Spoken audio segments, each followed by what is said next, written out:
Ahí sí. Recording in progress. Bueno, le damos la bienvenida a Fernando, Evelyn, al senador Quintero, al senador Chaguán.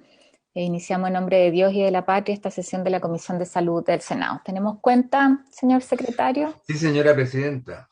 Se han recibido dos oficios del presidente de la República haciendo presente la urgencia. El primero respecto del proyecto sobre reconocimiento y protección de los derechos de las personas con enfermedades terminales y el buen morir. Boletín 12.507-11. Perdón, el otro lo eliminamos porque es un proyecto que está en tabla en la sala. Es el proyecto de el seguro catastrófico de clase media. Ese ya está, o sea, no afecta a la comisión, sino que a la sala. Y enseguida hay también Perdón, don Fernando, ¿y el seguro catastrófico sigue con urgencia? Sí, ¿Se lo acaban de hacer reiteró? presente la urgencia el 2 de marzo. Ya. Así que vence también el 17. Uh-huh. Luego hay un oficio de la señora presidenta del Senado, con quien remite las exposiciones efectuadas en una sesión especial que hizo la sala la semana pasada con la finalidad de analizar las condiciones laborales de las mujeres durante la pandemia, a fin de que esta comisión, si lo tiene a bien, estudie la manera de abordar la materia en referencia, en especial a la luz de los planteamientos formulados y de las situaciones puestas en documentos que acompañan y que vamos a distribuir a los miembros de la comisión. Enseguida se han recibido indicaciones de los senadores señores Girardi y Quinteros al proyecto que reforma FONASA y una indicación de la senadora señora Goich al proyecto sobre cuidadores como sujetos de derecho a atención preferente, que está hoy día en tabla.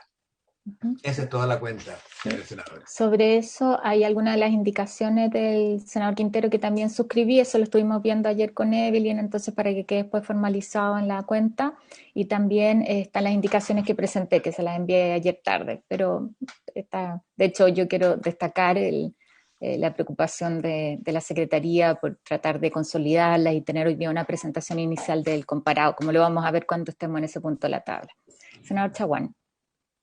Presidenta, si es posible que el secretario nos envíe el proyecto de ley sobre derechos de las personas con enfermedades terminales y también sobre la doctrina del buen morir. Si es posible que nos pueda enviar copia para poder tenerlo a disposición y empezar a estudiarlo antes de su tratamiento en la comisión. ¿Me permite, Presidenta? Por supuesto, senador Quintero. Gracias, buenos días a todos y a todas. Buenos días.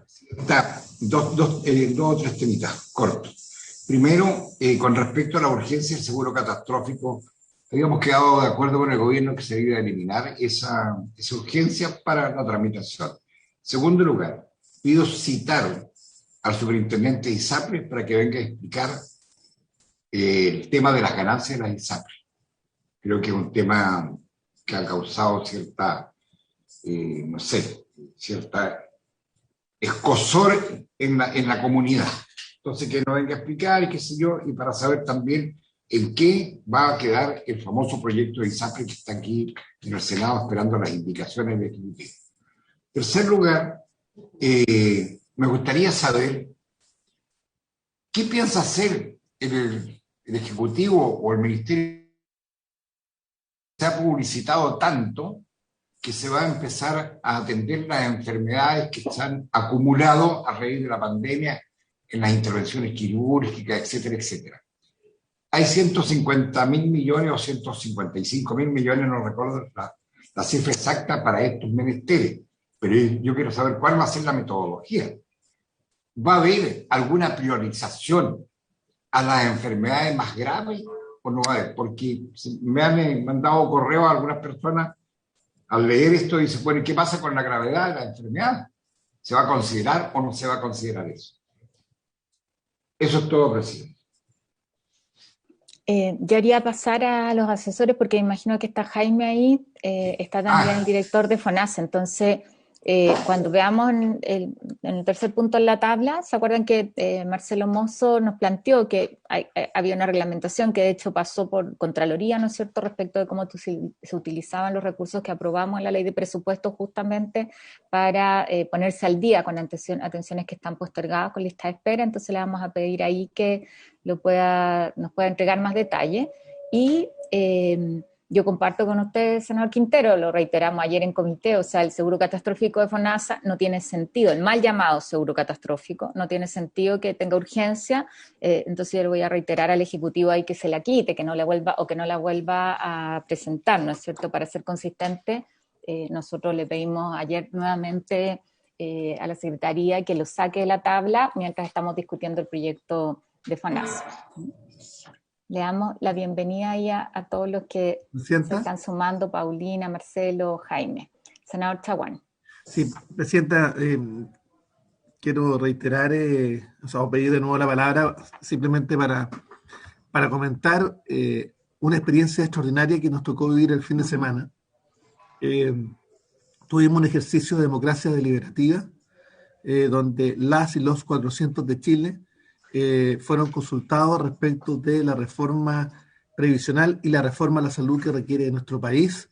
Tuvimos excelentes panelistas, me tocó seguir todos y cada uno de los plenarios y quiero destacar primero la solvencia de los panelistas en un diálogo que además fue inocuo desde el punto de vista ideológico y que permitió que los chilenos pudieran discutir respecto de las temáticas que justamente están contenidas en el proyecto de reforma a la salud en esta comisión y de la reforma previsional que está en la Comisión de Trabajo y Previsión Social. Y yo le quiero pedir, Presidenta, si es posible, en algún minuto, que las conclusiones de este ejercicio inédito en Chile, en que partimos seleccionando 35.000 chilenos para llegar a 400 representativos de toda la realidad nacional y que fueron trabajada esa selección por el Departamento de el Centro de Microdatos de la Universidad de Chile y con el apoyo de la Universidad de Stanford y la Fundación Tribu,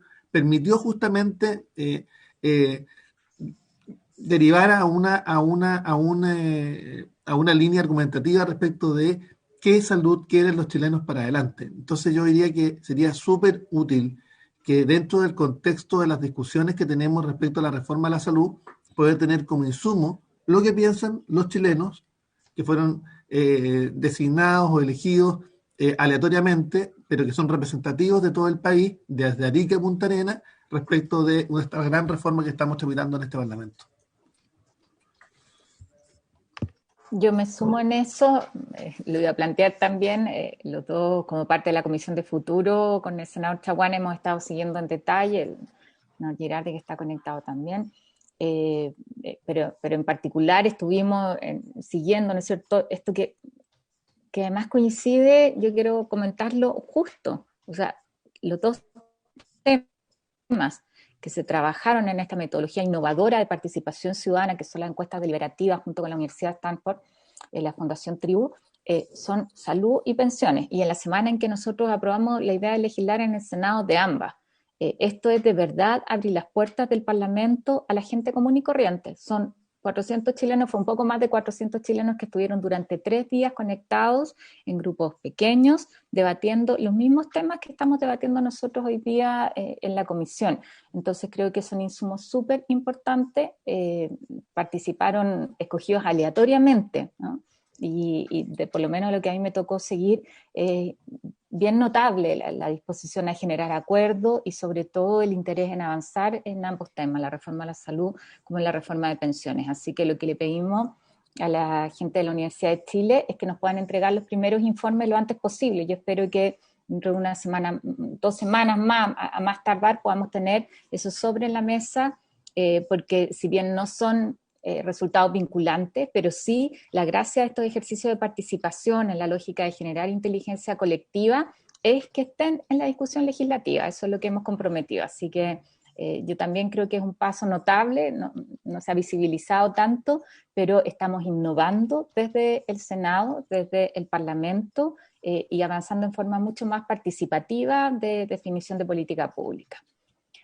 Presidenta, con respecto a lo que acaba de decir usted y el senador Chaguán, yo creo que no hay dos opiniones en esto. Si todo el mundo, todo Chile, está esperando que haya una verdadera reforma al sistema de salud. Si no hay dos opiniones. Si la gente tiene ya en su colectivo, que se dio en su interior, que la salud es un derecho. Si eso es lo que nadie, no hay dos opiniones en esto. Si el problema es que no se logra entender. Si todos hablamos de lo mismo, pero nos presentan un proyecto que no tiene nada que ver con lo que la ciudadanía está esperando. Lo mismo que el tema de las pensiones. Si el tema de las pensiones, no hay ningún chileno que no quiera un sistema de pensiones que le dé seguridad y dignidad en la vejez, pero no se logra entender y se mantiene lo mismo, se maquilla un poquito y la verdad de las cosas que se quiere con estos proyectos así engañar a la población y desgraciadamente los responsables vamos a ser nosotros. Aquí es verdad lo que dice el Colegio Médico, aquí han pasado 3 gobiernos. El primero gobierno del presidente Piñera, el segundo gobierno de la presidenta Bachelet, este actual gobierno del presidente Piñera, y no hemos avanzado en una reforma de verdad. Hay que decir con todas sus letras para que no se crea que uno está ideologizado y porque quiere hacer oposición por oposición. No sabía, no es mi caso por lo menos. Senador, yo no voy a abrir punto de discusión sobre esto porque es el tercer punto. No, nada más era agregar lo suyo, presidente. Sí, lo sé. Creo que lo interesante del ejercicio de los 400 Chile de Libera es que ellos pudieron entrar al detalle y es esa voz la que vamos a tener y creo que eso de verdad es innovar y es atreverse también a abrir las puertas ya en el detalle, no solamente en el titular, a escuchar a la gente. Y eso es algo que hemos hecho todo en conjunto, de lo que nos sentimos muy orgullosos como Senado y que muchas veces no se visibiliza. En ese ánimo lo planteamos.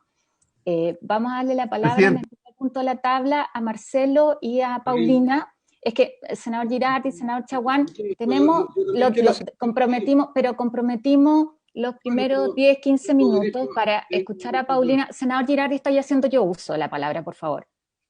Entonces le vamos a dar la palabra a Paulina y a Marcelo, que tienen una breve presentación sobre el tema de ensayos clínicos. Nos habían pedido varias veces poder hacerla. Nosotros tenemos abierto plazo de indicaciones hasta el viernes. Este es un proyecto que, acuérdense, presentamos los 5 en conjunto, que trabajamos además a raíz de la solicitud de la mayor parte de los rectores de las universidades del país. Entonces, les doy la palabra a Marcelo y Paulina para poder después avanzar en los otros temas que son de más compleja discusión y tramitación, obviamente. Pedirles que sí se ajusten en el tiempo porque tenemos una tabla bien recargada, pero quería hacerme cargo del compromiso de escucharlo brevemente sobre las propuestas que nos hacen para poder acogerlas como indicaciones. Ustedes no sé cómo tienen contemplado hacer la intervención, pero tienen la palabra. Muchas gracias, senadora y presidenta, senadora Boich. La idea es que yo hable 5 minutos y después toma la palabra Marcelo. No sé si me escuchan bien. Mi nombre es Paulina Ramos, académico del Centro de Bioética La Católica. Primero se agradece la posibilidad de presentar algunos breves comentarios a esta moción parlamentaria que dice relación con regulación de ensayos clínicos de productos farmacéuticos. No puedo dejar de mencionar que esta discusión legislativa se da en Chile cuando se están desarrollando numerosos ensayos clínicos a propósito de la pandemia. Ha sido maravilloso cómo las personas comunes y corrientes descubren la íntima vinculación entre estudios clínicos y salud. Es más, algunos, si ustedes pueden preguntar, muchas personas querían enrolarse en los ensayos clínicos, les daba más seguridad participar en los ensayos clínicos de la vacuna que vacunarse, querían estar en ese primer lugar. Estos ensayos clínicos se dan también en un segundo que hay que destacar, una colaboración entre universidades y centros de investigación nacionales e internacionales, y con plena protección de derechos de los participantes. Ustedes escucharon a la doctora Botán, al doctor Ruiz, al doctor Vial, que son de diferentes universidades y centros de investigación, la efervescencia que hay a propósito de los ensayos clínicos. Me pidieron que destacara un tema que parece que de repente no lo hemos podido dar a conocer bien, que los ensayos clínicos se diferencian de otra investigación por cuanto el fármaco, el procedimiento es asignado a los participantes por un procedimiento externo, independiente y neutro, de tal manera que el médico investigador no lo decide basándose en su juicio personal. Para que esto sea posible y aceptable, el médico investigador y su equipo deben encontrarse en una situación de equilibrio. Esto significa que deben considerar igualmente justificable tratar a los pacientes con el tratamiento experimental o con el tratamiento control. En otras palabras, consideren que no se ha comprobado en el estado actual del conocimiento un tratamiento sea mejor que el otro. Palabras de la doctora María Teresa Valenzuela, Manual para la Estandarización de los Estudios Clínicos. De allí que es posible afirmar que el ensayo clínico es una actividad desarrollada por expertos. Son médicos, investigadores que lo realizan con la mayor diligencia y cuidado posible, de acuerdo a los principios de precaución y responsabilidad. Segundo, la razón riesgo y beneficio es similar en un tratamiento experimental que en un tratamiento de control. Es más, en el tratamiento experimental está controlado y seguido por todo un procedimiento, por toda una institucionalidad, control, entre otros de los comités de ética. No se trata, como muchos han planteado, de una actividad de riesgo. El riesgo no es inherente a esta actividad, dado que se realiza con todo este tipo de medidas. Chile tiene una larga experiencia en el desarrollo de estos estudios. Nos preocupa que este desarrollo que se ha hecho durante los últimos 2 años se siga fortaleciendo. Se han reportado efectos adversos y daños producidos por los participantes, no solo en este tiempo, sino a propósito de los diferentes ensayos clínicos. Curiosamente, no se cuenta con jurisprudencia nacional que trate de la indemnización de los daños a consecuencia de la participación.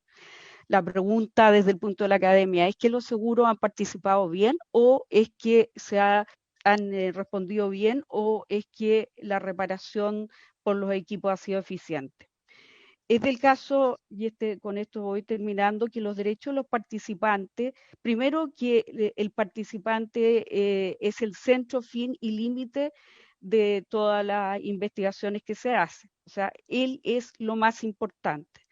Y tiene 7 derechos, no 3. Entre los derechos que tiene todo participante y toda persona, es el derecho a participar en un estudio y en su caso a retirarse, el derecho al consentimiento informado, el derecho a la reparación de todos los daños y perjuicios sufridos a consecuencia de su participación.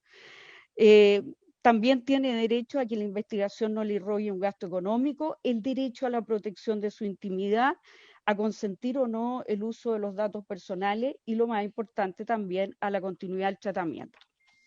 La actual legislación cuenta con disposiciones que afectan a 3 de esos derechos. Por empezar, normas excesivamente proteccionistas afectaron la realización de estudios clínicos sobre patologías prevalentes en Chile y, por el otro lado, excluyeron a las personas con discapacidad psíquica o mental que no pueden consentir de participar en estas patologías. El objeto de esta moción dice relación con 3 derechos: participar en estudios a las personas afectadas, a las personas que no puedan consentir; en segundo lugar, al derecho de reparación de daños y perjuicios; y el tercero, continuidad del tratamiento. En la discusión de esta moción se han planteado por diferentes actores. ¿Las propuestas normativas cumplen los mejores estándares éticos y jurídicos internacionales? La respuesta es que sí. Del estudio que hemos hecho, sí, del estudio comparado. En primer lugar, en relación a la modificación al artículo 28, hay una obligación de armonizar con las disposiciones de la Convención de Derechos de las Personas con Discapacidad Psíquica. Y en segundo lugar, en cuanto a la continuidad del tratamiento, reconocida las normas CION, Quizá es importante que esta comisión evalúe en relación a la utilidad terapéutica lo que anteriores exponentes han planteado. No parece adecuado, como es la norma propuesta, que la función de la autoridad sanitaria sea la que evalúe la utilidad terapéutica. Me parece atendible y que es lo que correspondería que sea un médico especialista, no la autoridad terapéutica la que tenga esa función. Y por otra parte, es necesario plantear que la obligación de entregar de la continuidad del tratamiento, como todas las obligaciones, debiera tener un límite. Y en este caso, el límite sería cuando este tratamiento sea de acceso universal. Esa es la propuesta. Y en relación a la indemnización de daño y perjuicio, la gran pregunta, yo creo que aquí hay algo que podemos como universidad plantear. La pregunta es, ¿un régimen especial de responsabilidad, como muchas personas dicen? ¿Cuál es la experiencia internacional? El profesor Marcelo Barrientos es el que tratará este tema. Muchas gracias, señor presidente y señores senadores. Muchas gracias a ti, Paulina. Vamos a trabajar después en los planteamientos que hiciste con nuestros asesores. La idea además es que podamos ojalá presentar en conjunto las indicaciones, así como presentamos también en el proyecto. Le damos la palabra entonces a Marcelo.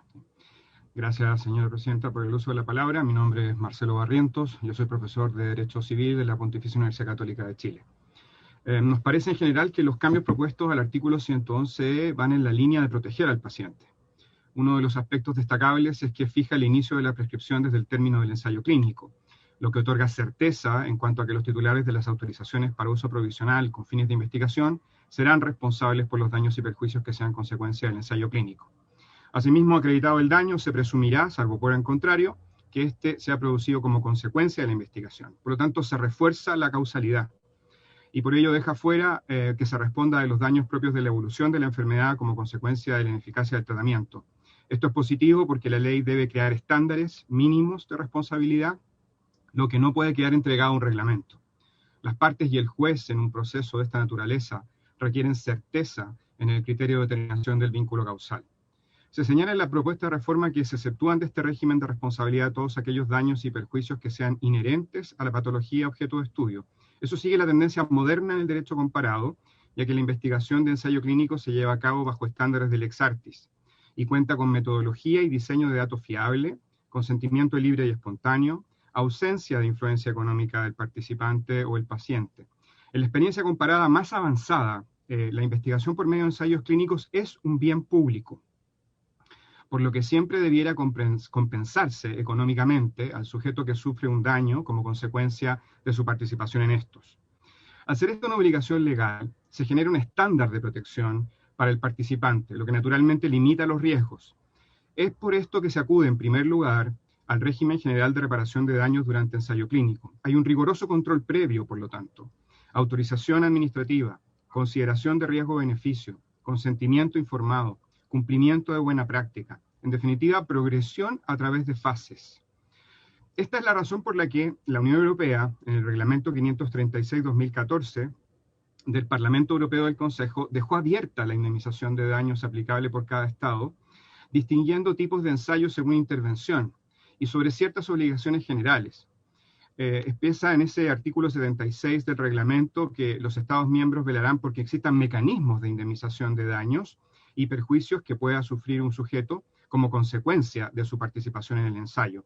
De manera que hay mecanismos de garantía, mecanismos de seguridad en cuanto a finalidad y alcance del riesgo que se pueda crear. El promotor, por lo tanto, recurre al mecanismo a que se hace referencia dentro del Estado de la Unión, exigiendo, evidentemente, para la cobertura de los daños, seguros. Y, de hecho, el artículo 95 del mismo reglamento dice que los Estados deberán, de acuerdo a su derecho nacional, ver cuál es el estatuto de responsabilidad civil y penal del promotor o del investigador. De manera que esto conecta, y con esto voy terminando, con el problema de la acción por daños y su tiempo de prescripción de 10 años que propone el proyecto. Nos parece que esta norma está forzada dentro del sistema de reparación integral en Chile, y que debiera ser el que se consagra en el país. ¿Y por qué afirmo esto? Porque la acción para perseguir esta responsabilidad, al señalar que prescribe en el plazo de 10 años, no concuerda con el sistema general de reparación de daños que tenemos, tanto de origen contractual, que es de 5 años, como de 4 años para la responsabilidad extracontractual desde la perpetración en ese último caso. En consecuencia, no está de acuerdo al sistema general de reparación. La norma de 10 años, y buscando una explicación en el derecho comparado, sí es consultada en el caso francés, pero hay que explicar el sistema en el que se inserta la norma de prescripción de 10 años. Y allí el sistema de reparación se ordena en torno a que la investigación es un bien público. Primero, por lo tanto, se deja aplicar el sistema general de reparación. ¿A través de qué? De lo que he señalado, en la gestión y el aseguramiento. En Francia, el artículo 1121.10 del Código de Salud Pública dispone que ese plazo no puede ser inferior a 10 años desde el cese del fin del ensayo. ¿Por qué? Porque los medicamentos deben ser autorizados, porque solo pueden utilizarse medicamentos de acuerdo a la comercialización y la autorización de comercialización, porque hay procedimientos adicionales de riesgo mitigado por carga adicional de control de ensayo previo, y porque existen seguros asociados a esa actividad. Entonces, conforme al artículo 1121.10 del Código de Salud Pública francés, el promotor asume la indemnización de las consecuencias dañosas de la investigación. Solo si la responsabilidad del promotor no puede ser comprometida, dice el Código de Salud francés, las víctimas pueden ser indemnizadas conforme a las condiciones del propio Código de Salud Pública. Esto significa que si la víctima no logra ser indemnizada conforme al régimen general con seguro obligatorio, ella puede recurrir a un régimen subsidiario, solidario, cuyo origen es un fondo que indemniza a víctimas de accidentes médicos o de ensayos clínicos, todo bajo un procedimiento administrativo que lleva incluso una Oficina Nacional de Indemnización de Accidentes Médicos, de acuerdo, insisto, a una estricta regulación del Código de Salud Pública francés. Lo anterior supone, por lo tanto, la activación de un procedimiento de solución alternativa de conflicto con comisiones de conciliación y que busca lograr acuerdos con los pacientes en los casos que tengan que ser indemnizados. Es por eso que las solicitudes de indemnización de pacientes pueden ser consideradas prescritas si no se inicia el procedimiento de conciliación o se produce el lapso de los 10 años que he señalado anteriormente. En Francia, entonces, en consecuencia, que no en Chile, existe un sistema jurídico que diseña un mecanismo de reparación que acude a plazos ordinarios, pero para entender que el sistema de investigación en ensayo clínico es un bien público, y por lo tanto se genera un sistema de reparación especial en esa misma lógica. Insisto, y para terminar, señora presidenta, el plazo de 10 años, además de romper la armonía del régimen de prescripción chileno, no se justifica porque no se inserta dentro del mecanismo francés, sino que crea una excepción en ese sentido que nos parece puede desincentivar y puede encarecer los ensayos clínicos. Debiera legislarse, a nuestro parecer, dentro del sistema y creando una razonabilidad para la norma donde se compense económicamente al paciente que sufre el daño por investigación, pero bajo un sistema de indemnización coherente. Ello no se logra, nos parece, a través de mayores plazos de prescripción, sino creando obligaciones de protección estándar del paciente, porque con ampliar el plazo de prescripción no se evitará la lotería judicial de montos indemnizatorios que se otorgan en la actualidad o que pueden otorgarse, y que por razones procesales muchas veces no se logran, y que al final alejan la reparación oportuna de la víctima. Muchas gracias, señora presidenta. Muchas gracias, Marcelo.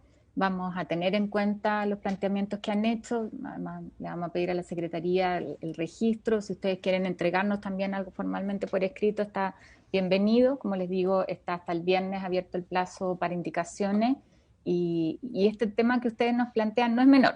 Yo quiero aquí recordar que nosotros aprobamos lo que llamamos una suerte de ley corta para respaldar, ¿no es cierto?, lo que hemos hecho en investigación de vacuna, algo en lo que nos sentimos absolutamente orgullosos todos de ver a nuestros equipos trabajando, ¿no es cierto?, en investigación de punta a nivel mundial. Eso además ha favorecido mucho los procesos de vacunación donde la voz es unánime en lo bien que lo ha hecho el gobierno y que lo hemos hecho como país. Pero nos quedamos con la tarea de esta revisión más gruesa, ¿no es cierto?, de cómo se abordan los incentivos a la investigación y también el resguardo del paciente, la tranquilidad respecto de posibles daños. Así que creo que la información que ustedes nos aportan es muy útil. Yo quiero agradecerles, dejarlos liberados además, y invitarlos a que puedan seguir también después el debate en particular una vez que estén presentadas las indicaciones, ¿ya? Ahí Les nosotros... mandamos Señora Presidenta, le mandamos en el curso del día la minuta a sus asesores y al secretario. Muchas gracias. Eso, muchas gracias, gracias a señora ustedes. Presidenta. Muchas Y vamos a gracias, seguir senadores, conversando por de este escuchar. tema. Muchas gracias. Muchas gracias. En segundo punto de la tabla, no sé si teníamos el proyecto de acoso, don Fernando. Efectivamente, señora Presidenta, es el proyecto de ley sobre acoso sexual en atenciones de salud, que tiene el boletín 12.527-11. Estuvimos conversando con Jaime, con Jorge, tenemos pendiente la presentación de una indicación. Quiero lamentar que no haya llegado la indicación hoy día. Habíamos podido ponerlo en la tabla del día de hoy, a propósito además del 8 de marzo. Hicimos un esfuerzo desde los comités y con la mesa del Senado para buscar proyectos que eran atingentes a la fecha, y creo que esto tiene que ver efectivamente con las mujeres que son habitualmente las que lamentablemente sufren más situaciones de acoso en establecimientos de salud. El compromiso es que esa indicación va a estar antes del próximo martes para así poder zanjar esta discusión definitivamente y que no haya problemas de admisibilidad. Nosotros podíamos y teníamos una alternativa de indicación que no requería patrocinio del Ejecutivo, pero era bastante más débil respecto del registro que permita tener la información sobre quienes han sido sancionados por estas prácticas en otros establecimientos de salud, así que no voy a abrir mayor discusión sobre eso. Ya lo conversamos ayer con el representante del Ejecutivo y sugiero más bien pasar al tercer punto, que es el proyecto de derecho preferente de cuidadoras. Estamos sacando todas las cosas que teníamos pendientes antes de cerrar, ¿no es cierto?, mi presidencia en la comisión. Entonces, ahí este es un proyecto iniciado en moción de senadores, entre ellos el senador Letelier, ahí no detalla usted, don Fernando, y hay una indicación que elaboramos con mi asesor Gerardo Bascuñán, que yo pongo a disposición si les parece suscribir además al resto de los senadores, que podría proyectar Evelyn. Doy la palabra a Fernando. Gracias, señora Presidenta. Efectivamente, si Evelyn nos proyecta la indicación, puedo recordar un poco lo que es el contenido de este proyecto, que está iniciado en una moción de los senadores señores Letelier, la señora Goich, los señores Girardi, Lagos y Quintero. El proyecto reconoce a los cuidadores de personas con discapacidades y de adultos mayores que no son autovalentes como sujetos de derechos específicos en el marco de las leyes de seguridad social. Tal como acabo de indicar, el proyecto contiene normas de quórum calificado, porque contiene una preferencia en el ejercicio de derechos propios de la seguridad social. En consecuencia, la aprobación de este proyecto en sala requiere la concurrencia del voto conforme de la mayoría absoluta de los senadores en ejercicio. La iniciativa de ley no se vincula con la organización y atribuciones de los tribunales de justicia, lo que hace innecesario el consultar la opinión de la Corte Suprema. La Secretaría sugiere solicitar al Senado autorización para discutir el proyecto en general, en particular autorización que se concedió efectivamente. Y esto es para adecuarlo a los cambios que en la ley 20.584 practicó la ley 21.168. Finalmente me cabe decir solamente que el artículo segundo, en opinión de la Secretaría y salvo mejor parecer de la Comisión, requiere patrocinio del Ejecutivo por tratarse de una norma de seguridad social. La indicación de la senadora señora Goich sustituye todo el proyecto en la forma que lo tienen ustedes en pantalla. Si le parece, señora Presidenta, podemos ir dándole lectura. Solo recordar que este proyecto lo habíamos presentado antes de que tramitáramos y presentáramos el derecho preferente para adultos mayores. Entonces, lo que acordamos junto con votarlo en general era que íbamos a adecuarlo a la ley que ya está vigente. Ese es el trabajo que hicimos y, como les señalaba a los colegas, yo sugiero que sea una indicación presentada no solo por mí, sino que podamos presentar todos en... Dicho eso, don Fernando, avancemos en dar lectura. Bien. La proposición es sustituir el artículo único por el siguiente. Modifícase la ley 20.584 que regula los derechos y deberes que tienen las personas en relación con acciones vinculadas a su atención de salud del siguiente modo. Número 1. Reemplázase en el inciso primero del artículo 5 bis la frase toda persona mayor de 60 años, como también toda persona en situación de discapacidad, tendrá derecho a ser atendida por las personas mayores de 60 años y las personas con por las personas mayores de 60 años y las personas con discapacidad, así como sus cuidadores o cuidadoras, tendrán derecho a ser atendidos. Ese es el primer numeral. Luego, si permites bajar.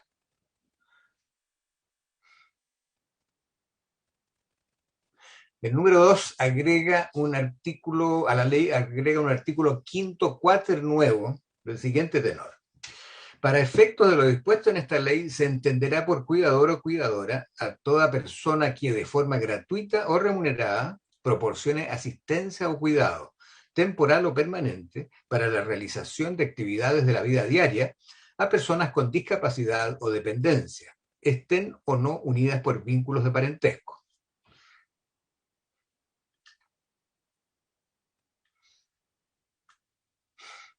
Y esa es la indicación. Esa es la Sí. indicación. En el fondo sustituye el proyecto por estas dos disposiciones. Sí. Senadora Fonber, usted estaba pidiendo la palabra sobre este tema. Sí, Presidenta, muchas gracias. Primero saludar a todos los presentes, a usted, a través suyo. Yo tengo, primero, si el Ejecutivo nos pudiera dar una opinión. Segundo, a mí me parece bien, tengo solo una duda. ¿Cómo se acredita que la persona es cuidadora? Simplemente para no generar ahí problemas en los mismos lugares donde, o sea, en los hospitales o donde se tenga que hacer esta atención preferente, ¿cómo se acredita que alguien es cuidador? Jaime. Presidenta, ¿me permite? Sí, por supuesto. Mejor antes que el Ejecutivo hagamos la ronda nuestra. Senador Quintero. Sí, por favor, sí. Por supuesto. Lo mismo que yo quiero agregar algo a lo que ha manifestado la senadora Elena Fonber. ¿Cómo aseguramos que la cuidador o cuidadora la van a atender, le van a proporcionar la asistencia? ¿Cómo se asegura? ¿Qué tienen que exigir para que no la tramiten y la hagan hacer la cola eterna de siempre? Le damos la palabra a Jaime sobre su opinión respecto de la indicación, el modo de acreditar, y quizás esto deberíamos operar igual que con el derecho preferente de adultos mayores, a la remisión a un reglamento sobre y cómo se certifica. Un reglamento que salga antes sí de lo que salió la de adulto mayor, que fue bastante largo, pero finalmente se hizo operativo. Jaime. Presidenta, muchas gracias. Nosotros no podemos sino que valorar la indicación presentada porque es un ajuste más que adecuado. La certificación o las competencias hoy día son acreditadas por el Ministerio de Desarrollo Social. Es más, Senadis tiene un programa especial de certificación de cuidadores primarios, donde ellos certifican además sus competencias primarias. Han trabajado en este sentido con el Hogar de Cristo y la Fundación Rostros Nuevos. Hay mecanismos de acreditación para los cuidadores y nosotros no podemos sino que compartir la remisión a un reglamento, porque eso nos permitió, pese a la demora, es cierto, ajustar el requerimiento y la necesidad real de que los adultos mayores tengan una atención preferente, y por lo mismo nosotros valoramos esta indicación y por eso entendemos que la remisión al reglamento no sería necesaria porque está en la ley primitiva y solamente al promulgar esta ley debiésemos ajustar nuestro reglamento al nuevo requerimiento que está o al nuevo requisito que está incorporando la ley presidenta. Eso es, muchas gracias. Ya. Yo solo tengo la duda de cómo garantizamos que se ajuste al reglamento. Entiendo perfectamente y me parece muy bien, pero que ese ajuste se haga en un plazo definido. Porque mi temor es que, claro, aprobemos esto y después perdemos la pista, ¿no es cierto? Y el sano control. Jaime. A lo mejor, Presidenta, don Fernando Sofía nos puede ilustrar o confirmar que con una norma transitoria que define un plazo para ajustar el reglamento es más que suficiente para que el Ejecutivo pueda ajustar el reglamento que ya tiene vigente. ¿Cuál es la opinión suya, don Fernando? Sin duda, Presidenta, la Comisión puede perfectamente agregar una norma transitoria que fije un plazo para el reglamento, y también esa norma puede indicarle un cierto marco legal al reglamento. Sí. Ya, ¿les parece que la Secretaría pueda redactar ese artículo transitorio y dejamos un plazo de 2 meses? Una vez aprobada la ley, para que se ajuste el reglamento vigente de acuerdo a este texto. Yo quiero recordar además que, claro, aquí tenemos que definir quiénes son las cuidadoras, porque no tenemos una ley marco en eso. Tenemos una en tramitación que lamentablemente no ha podido avanzar porque también requiere patrocinio el Ejecutivo para la mayoría de sus normas, pero no vamos a seguir esperando frente a un grupo con el que hemos trabajado aquí, hablo por todos los que integramos esta comisión, con quien nos hemos comprometido, y esto está dentro del marco de nuestras atribuciones para poder avanzar efectivamente en que ellas tengan, la mayor parte son mujeres, ¿no es cierto?, tengan efectivamente un derecho preferente de atención, o cuando van a buscar el medicamento de un adulto mayor postrado, lo lógico es que efectivamente se le facilite eso, y no que tenga que ponerse a la fila como con una persona más joven, no sé, estamos pensando en esas cosas. Así que yo, si les parece, con ese artículo transitorio facultamos a la Secretaría para hacerlo en el plazo de 2 meses. Podemos someter a votación esta indicación como una indicación de todos los integrantes de la comisión. La senadora Compadre opina afirmativamente. El senador Chaguán también. El senador Quinteros y el senador Girardi están de acuerdo en... Mira, yo estoy de acuerdo, pero creo que tenemos un problema, porque cuando hicimos la ley de atención preferente al adulto mayor, efectivamente se hizo la ley, se hizo reglamento, pero no tenemos capacidad de fiscalizar que esto se cumpla. No hay una preferencia en los hospitales real por falta de recursos, por falta de medios para los adultos mayores. En los hospitales, los adultos mayores siguen teniendo filas largas, particularmente en los temas de farmacia. Entonces, esto no puede ser letra muerta en el papel. Nosotros tenemos que generar mecanismos para que las leyes que se hacen tengan una concreción y que haya una fiscalización de cuál es el estado de avance que tienen. Porque si no, genera mucha desconfianza y frustración. Se dice que hay una ley de atención preferente al adulto mayor, pero en realidad, en la práctica, los adultos mayores no tienen una atención preferente. ¿Cómo vota su señoría? Voto a favor, pero creo que tiene que haber un mecanismo también de accountability, de que efectivamente estas medidas se vayan materializando. Se dejará constancia en el fundamento de su voto, señor senador. Senador, señor Quinteros, le solicito... A favor, a favor.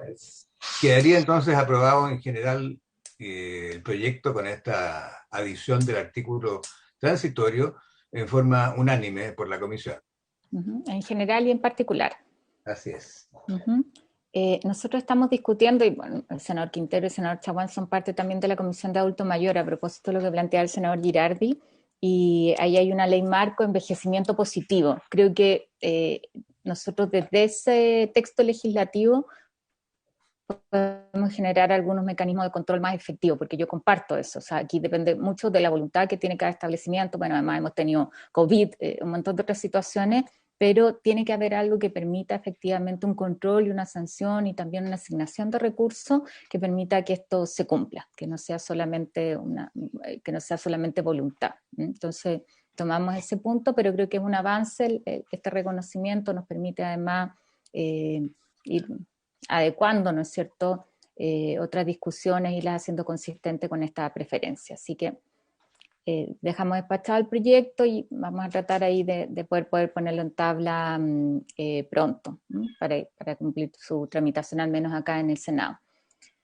Pasamos entonces al tercer punto, cuarto punto, ¿no es cierto?, en la tabla, que es el proyecto de FONASA. Antes de dar cuenta de la situación de las indicaciones, el senador Quintero ha planteado por segunda vez, esto fue al principio de la comisión, todavía no se habían incorporado el director de FONASA, los asesores del ministerio, planteó el cómo se van a utilizar los recursos que se aprobaron en la ley de presupuesto para la lista de espera.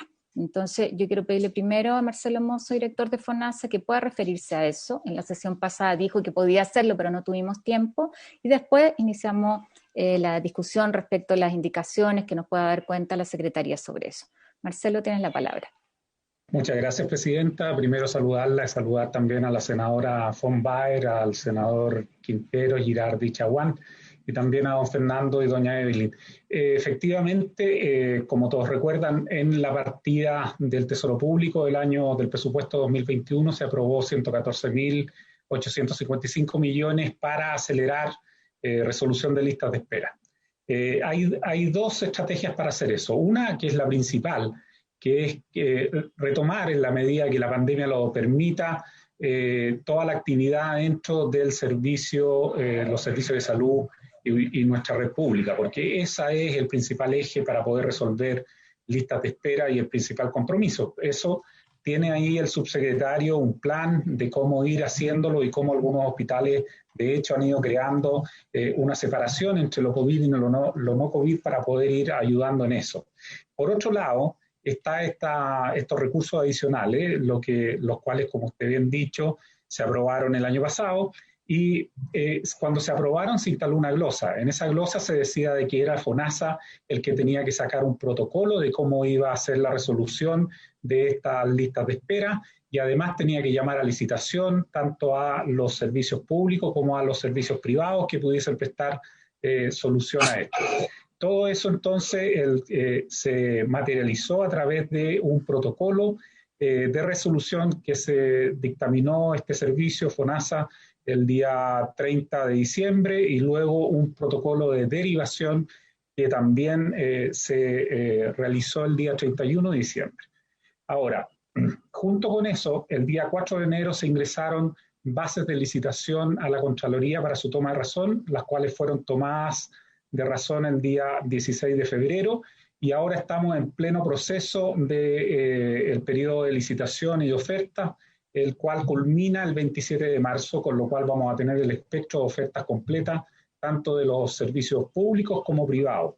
Dentro de la glosa, y esto es importante porque resuelve, creo yo, las inquietudes que muy bien planteaba el senador Quintero, dentro de la glosa se habló de hacer una priorización con unos comités de priorización de cómo vamos a derivar a los pacientes. Para eso se crearon, y eso fue el protocolo que realizamos, creamos dos comités de priorización, uno a nivel nacional, que da directrices generales, y otros que se conforman en cada región, y por lo tanto tenemos comités de priorización regionales también. Ahora, el comité de priorización nacional está conformado por personal, funcionarios de FONASA, de la Subsecretaría de Redes Asistenciales y de la Subsecretaría de Salud Pública. Dentro de eso, ellos decidieron de que iba a haber, por decir así, una metodología de cómo íbamos a priorizar a unos pacientes por sobre otros, las cuales van a considerar todas estas características, senador Quintero. Primero, el diagnóstico, el tipo de cirugía, para ver la gravedad de ellos, etcétera. Segundo, el historial de hospitalizaciones previas, porque eso es un factor agravante. Luego, la vulnerabilidad socioeconómica, la carga de requerimientos, porque una persona puede estar en más de una lista de espera y por lo tanto tener prestaciones esperando de varios tipos, el tiempo de espera, el tipo de lista de espera, si es GES o no GES, y los costos asociados a la espera, por ejemplo, si son jefes de hogar y están con licencias médicas y por lo tanto ahí se requiere también una situación de una mirada socioeconómica respecto a eso.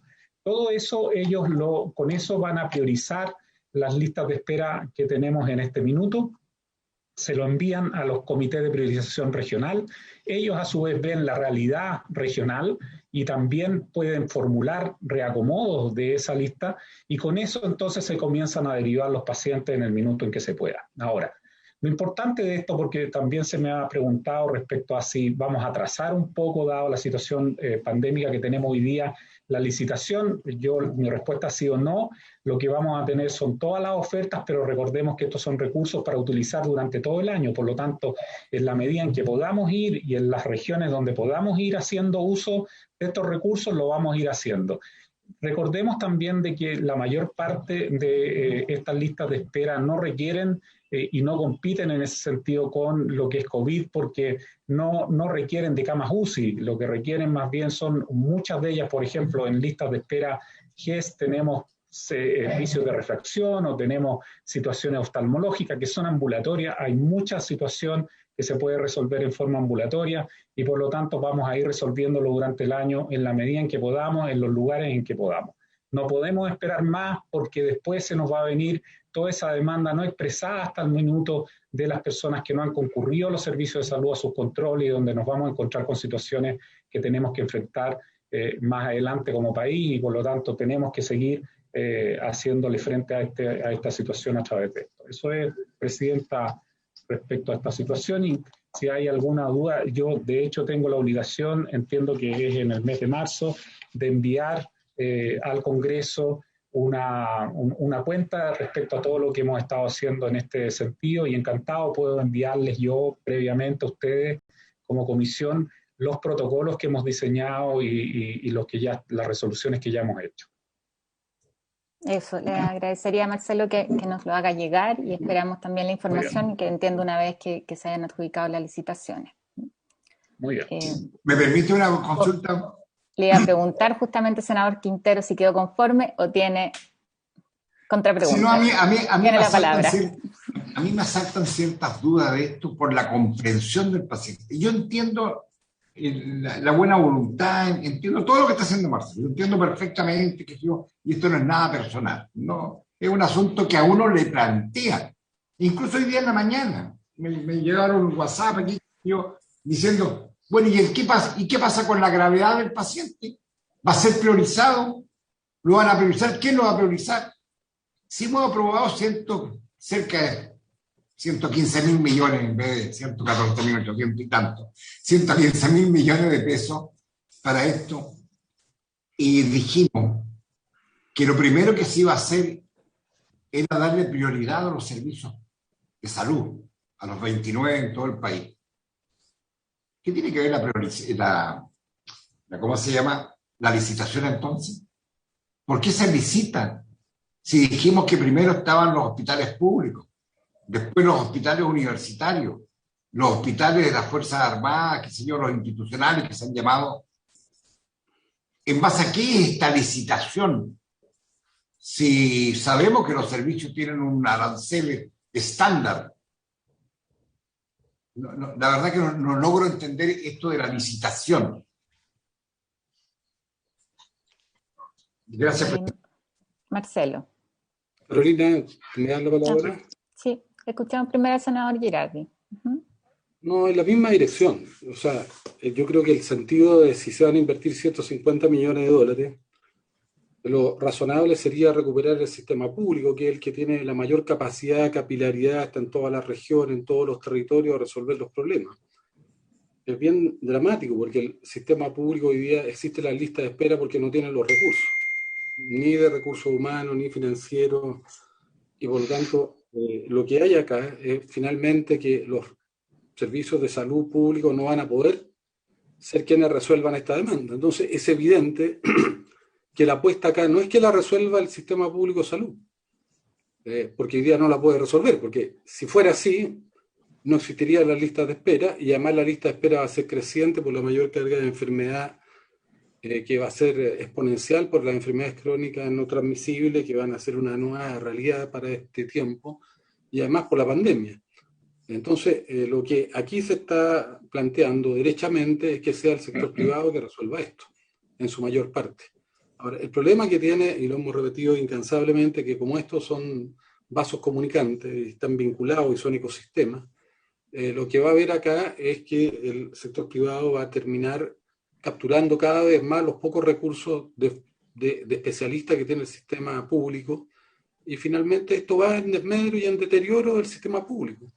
Porque al final, por la vía de los hechos, se va consolidando un sistema privado que es la alternativa al modelo público y finalmente se desplaza el centro de gravedad de la resolución de problemas de salud a lo privado. Por eso que nosotros habíamos establecido una discusión muy fuerte respecto a que estos recursos fueran a instituciones públicas, no solamente aquellas que son obviamente parte de los servicios de salud, sino que son parte también de las redes como hospitales institucionales de las Fuerzas Armadas, hospitales universitarios. Entonces, yo creo que acá hay una decisión política y una decisión estratégica y que es muy evidente. Aquí se van a traspasar la mayor parte de estos 150 millones de dólares a los privados y que eso va a ir en desmedro finalmente en el mediano plazo del sistema público. Como así ha venido haciendo, además, no estamos inventando nada. El deterioro del sistema público ha sido la falta de apuesta al sistema público para ir potenciando por el lado un sistema privado que va jibarizando al mismo tiempo y va drenando los recursos, sobre todo especialistas y recursos financieros, o los pocos que tiene el sistema público. Entonces, esa es un poco la objeción y creemos, yo por lo menos creo que esto es pan para hoy y hambre para mañana. O sea, a futuro vamos a tener una situación todavía cada vez más conflictiva, con un sistema público cada vez más deteriorado y finalmente un sistema público que no va a poder ser un garante de la salud y además que se va a perder lo que yo creo que es más importante, la capacidad formadora, porque los privados no forman especialistas, pero no van a ver quién forme los especialistas en el sistema público. Entonces, esa es la aprehensión que uno tiene con este diseño. Gracias, senador Girardi. Marcelo. Sí, muchas gracias, presidenta. Creo que es muy importante entender cómo sucedió todo esto, porque creo que hay algunos conceptos que se emiten que no son exactamente lo que ocurrió y lo que estamos haciendo. Entonces me encanta poder aclararlo.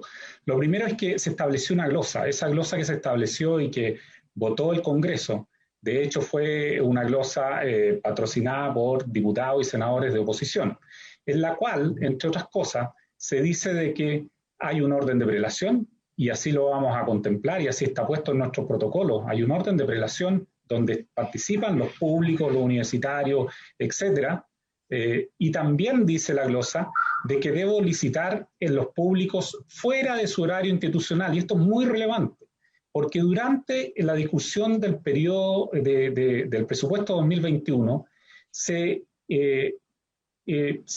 colocaron recursos relevantes para efectos de los servicios de salud.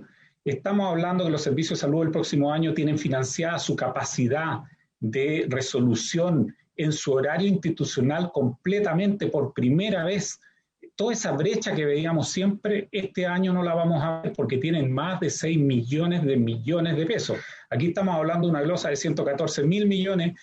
Los recursos para los servicios de salud son más de 6 millones de millones. Entonces, para entender el orden, ellos, por lo tanto, como tienen financiado en un 100% su actividad en horario institucional, tienen que durante eso, con esos recursos, resolver listas de espera. Y eso es lo que dije hace un rato atrás, es la activación de la red asistencial pública, resolviendo listas de espera durante su periodo de horario institucional. Fuera de este horario institucional, a ellos se les va a permitir trabajar los fines de semana, trabajar fuera de horario, que fue establecido hasta las 5 de la tarde de lunes a viernes.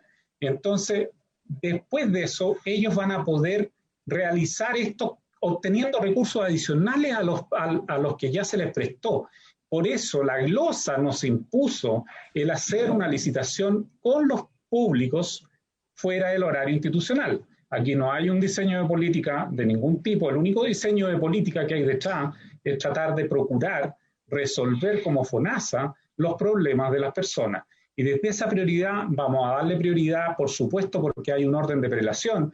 Primero los públicos, después los universitarios, luego los sin fines de lucro, luego vienen recién aquellos que pueden ser privados. Y eso está así instalado en la glosa, no hay ningún otro diseño detrás, y recordemos que eso fue transparente y pensado dentro de la discusión presupuestaria que todos votaron durante el presupuesto 2021.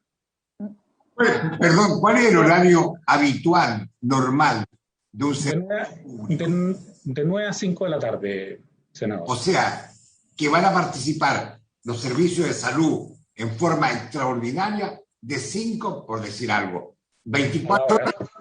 Claro, y los sábado y domingo, en la medida en que ellos puedan y que quieran participar. Marcelo, perdón, y esta licitación que ustedes están haciendo es lo que cada servicio en cada intervención va a postular. en recursos. Claro, ellos van a postular, por ejemplo, un hospital va a decir, yo quiero dedicarme solo a lo traumatológico, voy a hacer oferta por lo traumatológico fuera de mi horario institucional, y ahí tendrán que ver ellos cómo arreglan esa situación. Es que ese es mi problema. Ese es el problema de la gente que vivimos en regiones. Porque la gente de Valdivia, la gente de Osorno, de Puerto Montt, Chiloé, etcétera, etcétera, evidentemente no solamente tienen un tipo de patología. Entonces un servicio de salud no puede decir, yo me voy a dedicar solamente a, qué sé yo, a las operaciones de vesícula. Entonces ese es el drama que tenemos nosotros. Entonces no puede ser así por patología. Solo para aclarar eso, Presidenta, todas las patologías están listadas dentro de la licitación para que ellos postulen a todas las que quieran. Ahora, si un servicio de salud, un director de un hospital decide que solo van a postular a 3 o 4, la licitación contempla también de que en el caso de que ellos no oferten, porque nosotros vamos a priorizar en función de las enfermedades, como dije hace un rato atrás, de los pacientes. Si ese hospital en ese lugar no lo oferta, nosotros podemos llevarlo al hospital del lado que sí lo puede ofertar. Entonces, eso está contemplado, el protocolo de derivación de pacientes está contemplado en ese sentido para resolverle de verdad los problemas a las personas, digamos. Eso es lo que está en el papel escrito. Carolina, Senador Girardi. mira, lo que pasa es que como la salud es ecosistémica, no es por presa, no es por pedazo. Entonces acá lo que se está dejando fuera es un enfoque sanitario por un enfoque económico nomás. Es lo que dice el senador Rabindranath Quintero.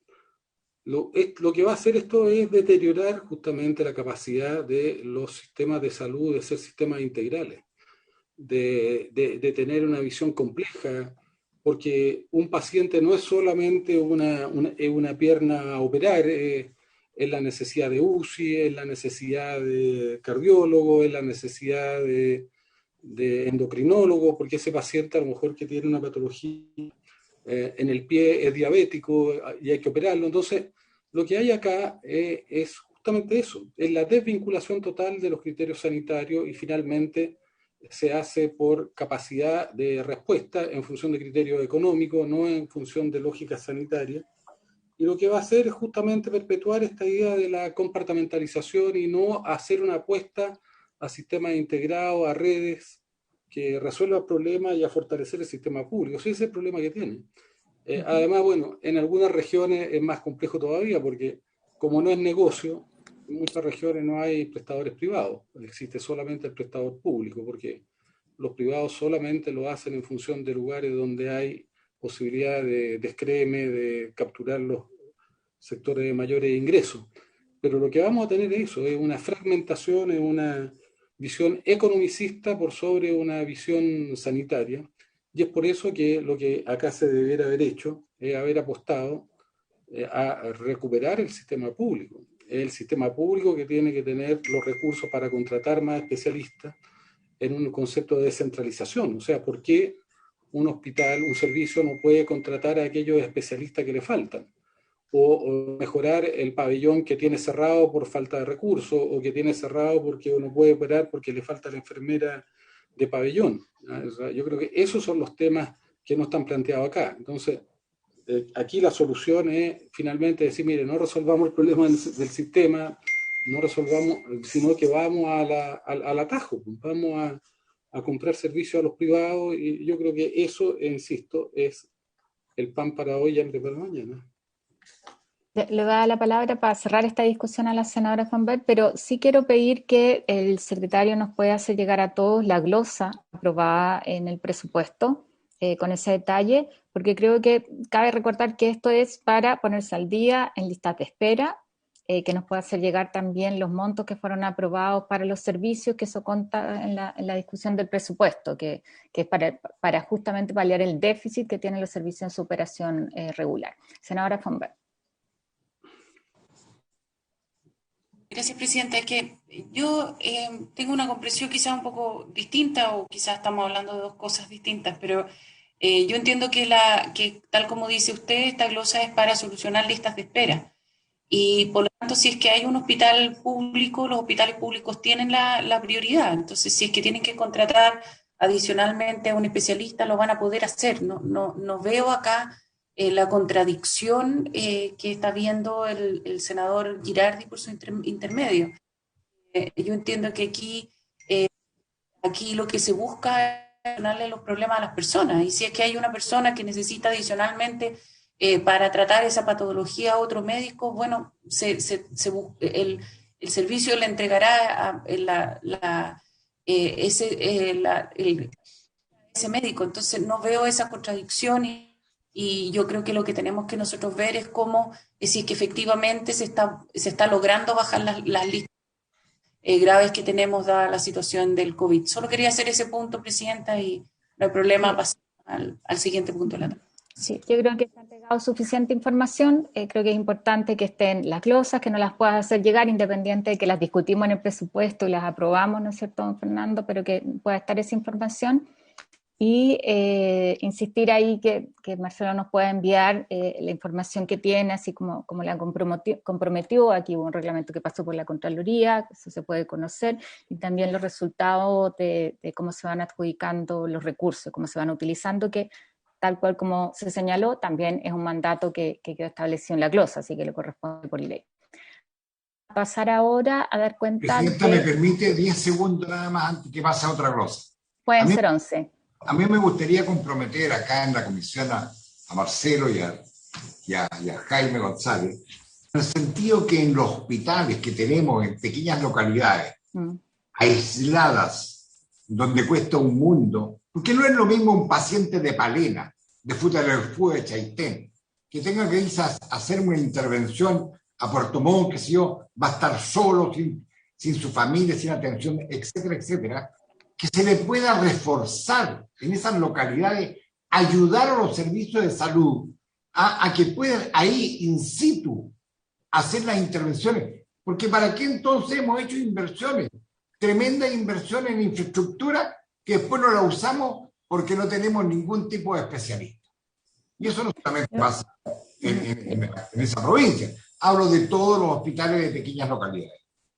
No puedo compartir más el planteamiento del senador Quintero, no tengo duda que el resto de los senadores igual. Entonces, si les parece, podemos incluso hacerlo formalmente, que en todo el trabajo de o las definiciones, ¿no es cierto?, de asignación de recursos y de modalidades para abordar las listas de espera, así como Marcelo nos planteaba que se va a considerar la gravedad de las patologías, el criterio de la localidad de hacer la atención lo más cerca del territorio en soluciones integrales, esté también considerado. Yo creo que en eso estamos de acuerdo unánimemente todos.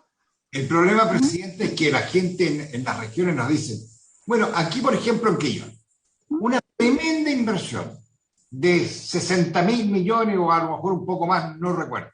Y me dice, oye, claro, estamos felices de esta construcción, pero ¿vamos a tener especialistas?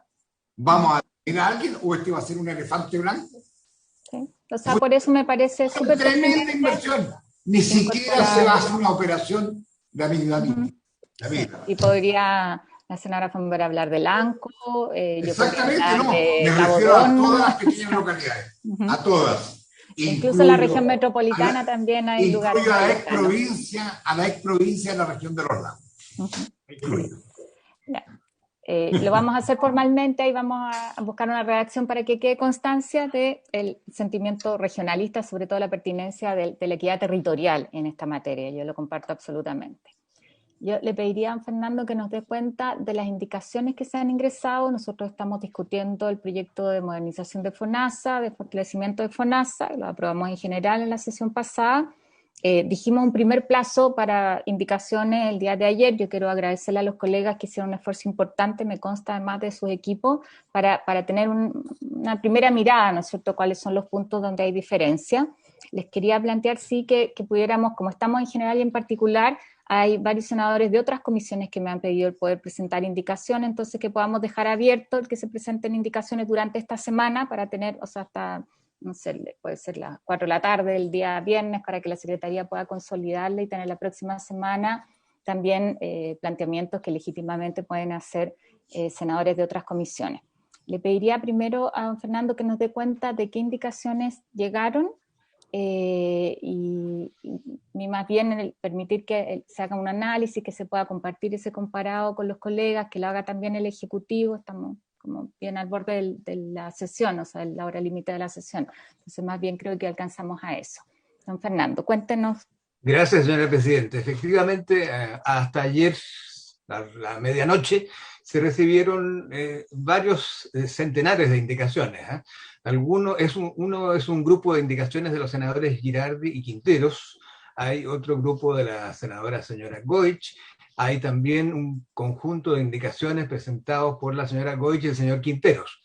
Evelyn anoche hizo un esfuerzo de consignar esto en un comparado que estamos ahora compartiendo en pantalla, pero yo quería hacer presente a la comisión que nos gustaría, de aquí a la próxima sesión, reelaborar el comparado de modo de darle a las indicaciones el formato con que siempre trabajamos en el Senado, que hace más fácil la comprensión del sentido y alcance de cada indicación. Y además de tener tiempo de imprimirlas, porque yo todavía estoy anclado a la cultura de Gutenberg y uso documentos en papel porque es más fácil consultarlos y tomar notas en ellos mismos que estar dando vuelta a pantalla, ¿no? Creo yo que de aquí a la próxima sesión sí les podemos tener presentado un comparado ya con todas las indicaciones ordenadamente, en que se va a señalar el sentido de la indicación, los autores de la indicación en la ubicación precisa. Y por último quería hacer presente también que el reglamento del Senado establece que la norma básica para presentar indicaciones es la discusión general, es decir, durante toda la discusión general es plazo apto para presentar indicaciones. Es cierto que para facilitar la elaboración de este documento, como el comparado, es bueno fijar un documento, pero eso no va a impedir de que otros senadores pudieran también hacer indicaciones. Sí, pero para efectos de ordenamiento, lo puedo plantear yo al inicio de la sala. Además fue una solicitud que hicieron varios senadores cuando aprobamos que esto se discuta en general y en particular a la vez, porque al no ir a la sala en general, muchas veces los senadores de otras comisiones no saben, así que me parece que eso tiene que ver con cumplir algo que yo misma acordé. Entonces, yo no sé si los senadores Chaguán y la senadora Fonboy van a presentar indicaciones, los invitaría a eso para poder tener lo haremos, Presidenta, sobre la mesa.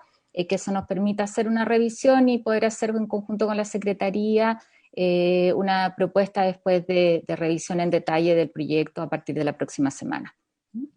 Si les parece, acordando eso, si no hay otro punto, solamente decirles que para el jueves, esto es otra comisión, la comisión mixta de alcoholes, ya tenemos, yo entiendo que hoy día vamos a tener una propuesta, lo ratifica Jaime, de parte del Ejecutivo. La idea es que mañana nuestros asesores la puedan revisar y tenemos a las 9 citada la comisión mixta y a las 12 vamos a retomar también las sesiones conjuntas de la Comisión de Salud y Futura para revisar el estado de la pandemia. Yo creo que la situación además en que estamos, que a todos nos preocupa, ¿no es cierto?, por decirlo suavemente, requiere que volvamos a juntarnos con el Consejo Asesor. Esa fue una súper buena iniciativa, por lo menos así la evalúo yo y la han evaluado varios actores, de juntarnos todos y hacer un trabajo colaborativo que permitió además que esta comisión generara varias leyes e iniciativas concretas para apoyar en el manejo de la pandemia. Carolina. Senador Girardi. Gracias. Mira, yo estoy totalmente de acuerdo con que se reponga las reuniones del jueves. Creo que son muy importantes, creo que han sido útiles para ayudar también al propio gobierno y difundir con más fuerza las opiniones de los expertos. Y creo que eso es, en la situación que estamos viviendo, me parece muy relevante. No, yo quisiera referirme un poco a la discusión inicial de esta controversia, no una controversia, sino esta discusión de cuáles son los intereses de la ciudadanía y lo que ha presentado el gobierno como proyecto. Porque más allá del tema de la aprobación o no, que yo cuestiono al gobierno que nos quiera presionar a marcha forzada en este proyecto, yo por lo menos no lo conocía, aunque la senadora Ena Bombaer quiso decir y hablar por mí diciendo que yo sí lo conocía, no lo conocía, ni por lo menos las opiniones de los expertos que yo propuse fueron consideradas ninguna. Para mí, y yo quiero señalárselo al gobierno muy claramente, esta es una contrarreforma, es decir, es una reforma que va en el sentido absolutamente contrario a lo que esperan los chilenos. yo creo que es más, yo creo que es una ley de amarre.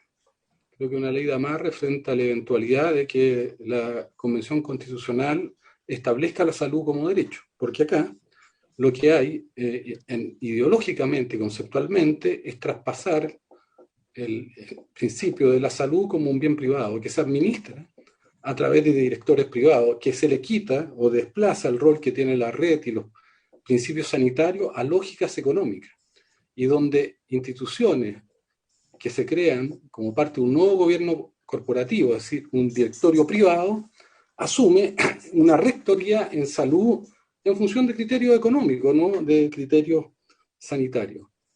Lo que nosotros queremos, y yo quiero ser en esto muy claro, es que en Chile la salud sea un derecho y por lo tanto que se establezca un ecosistema de garantías integrales a la salud, tanto en la promoción, la prevención y los aspectos curativos y rehabilitación para todo evento, para toda enfermedad, porque lo que hace este proyecto es fortalecer esta idea de que las personas van a tener salud en función del tamaño del bolsillo y no de la necesidad, porque este plan de salud es universal en el sentido que es equivalente tanto para el privado como para el público, pero no es universal en el sentido de que cubre todas las necesidades de salud de la persona.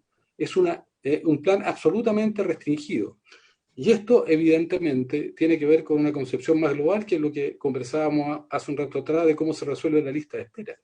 ¿Cómo es posible que un sistema de salud pueda proveer este plan de salud universal si no tiene un solo peso adicional y que está quebrado y que tiene prestaciones subvaloradas y que solo tiene un aporte de un 3.7% del producto como aporte fiscal? Es imposible que lo pueda hacer cuando tiene menos de 2 camas por 1.000 habitantes, camas básicas, cuando tiene un déficit gigantesco de especialistas, cerca de 4.000 profesionales. ¿Cómo lo puede hacer? No lo puede hacer de ninguna manera.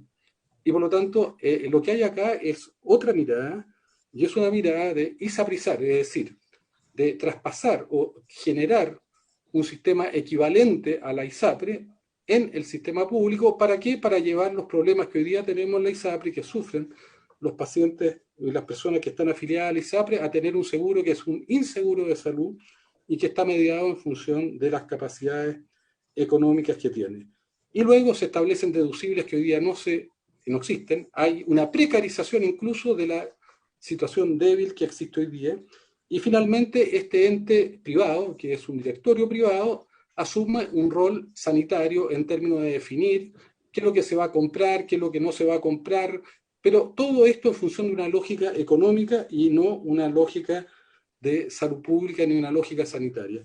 Entonces, de mi punto de vista, yo quiero ser, por último, muy claro con el Ejecutivo. El Ejecutivo acá está yendo en el sentido contrario de lo que está ocurriendo como discusión en salud pública en todos los rincones del planeta. O sea, la discusión que hay hoy día a nivel mundial es justamente, y ustedes pueden escuchar el discurso del presidente francés, Macron, que señaló justamente la deuda que tenía Francia para enfrentar futuros desafíos con un fortalecimiento del sistema público francés, que ya evidentemente piensen que está hablando de fortalecer el sistema público de un país que casi no tiene sistema privado. En Francia no hay hospitales privados, existe uno solo en París que se llama el Hospital Americano. Y lo mismo en Inglaterra. Johnson, después de que él mismo tuvo una postura al inicio de cuestionar un poco la estrategia del rol de los sistemas públicos de salud, finalmente la conclusión de él es que hay que fortalecer el sistema público inglés, que el financiamiento del sistema público inglés en un 90% es fiscal, es público. Cuando hablo de fiscal hago la diferencia, porque en Chile una parte importante del presupuesto se financia en base a las personas a través de su 7%. El esfuerzo fiscal real que hace Chile a la salud es 3.7%. O sea, acá la fracción que financia el Estado como garantía y como derecho es casi la mitad de lo que, o menos de la mitad de lo que el país gasta en salud. Por eso que Chile tiene uno de los gastos del bolsillo más importantes del planeta y por eso que hay una situación de inseguridad. Entonces yo lo que quiero plantear es eso, y lo que me parece a mí es que nosotros, efectivamente, como ha dicho Carolina y Francisco, me parece muy importante que esta comisión haya apoyado esta reunión de los 400. Estoy convencido que lo que va a salir de la reunión de los 400 es lo que piensa la mayoría de los chilenos y lo que piensan casi todos los ciudadanos del planeta, de que la salud tiene que ser un bien público, no un bien privado, que tiene que ser un derecho, y hay que garantizar acá, porque aquí no opera el mercado. Senador, nos quedan 3 minutos y yo le quiero dar la palabra a la senadora Fonberg. Yo no me puedo quedar más allá de las 11. Está bien, ¿ya? pero solo decir que aquí no opera el mercado, porque aquí no hay mercado cuando las personas tienen asimetría de información, cuando son los médicos que deciden, no las personas, y por lo tanto a mí me parece que es un error garrafal y yo diría muy dramático de lo que está viviendo este país, que este gobierno a esta altura, para impedir que se pueda manifestar la expresión ciudadana o intentar dejar amarrado un sistema más privatizado, evidentemente concurra con este proyecto. Gracias, senador. Senadora Fonberg. Establecer lo anterior. Sí, senador, dejémosle un ratito a la senadora Fonberg. Tiene la palabra, estimada colega. Gracias, presidenta. Bueno, podemos tener distintas opiniones. Yo respeto siempre la diversidad de opiniones y el senador Girardi puede tener su opinión, el senador Quintero puede... Cada uno de nosotros fue elegido por una parte por la ciudadanía, somos representantes de la ciudadanía, por lo tanto cada uno legítimamente representa las opiniones de aquellos que votaron por nosotros y por lo tanto cada voz de la comisión es igual de legítima. Y yo tengo una opinión distinta a la del senador Girardi, tanto respecto al proceso a partir del cual se llega a la presentación de esta indicación sustitutiva. Qué lástima, yo escuché atentamente al senador Girardi. Respecto al proceso como también respecto al contenido.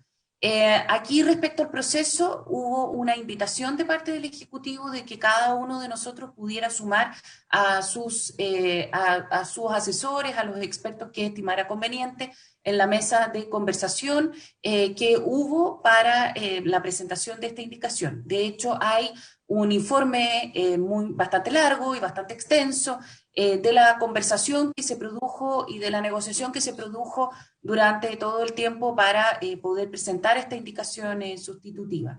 Entonces, a eso me refería yo cuando hacía alusión a que todos conocíamos cómo se llevó a cabo este proceso. Este informe es público, se puede sacar de la página web del Ministerio. Eso es lo primero.